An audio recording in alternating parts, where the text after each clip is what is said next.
নবী সাল্লাল্লাহু আলাইহি ওয়াসাল্লাম বলেছেন যে এই দোয়া পড়ার পরে যদি কেউ সকালে পড়ে রাত্রের আগে মারা যায় জান্নাতে চলে যাবে। রাতে পড়ে সকালের আগে ইন্তেকাল করলে জান্নাতে চলে যাবে। আমি ইস্তেগফারের আপনাদেরকে 2-3টা দোয়া শিখাই দেই আগে ছোট্ট করে।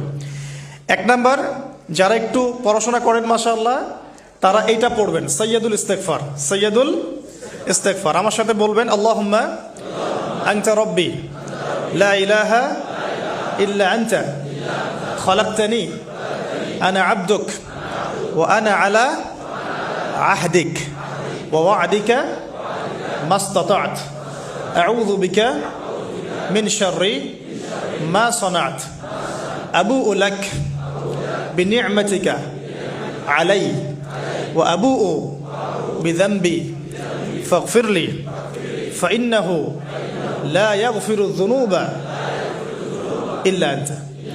এই যে আমরা গত লেকচারে বলেছিলাম যে আমাদের ইবাদতগুলো অন্তঃসার শূন্য হয়ে যাচ্ছে এই কারণে, বিকজ আমরা অর্থটা বুঝি না।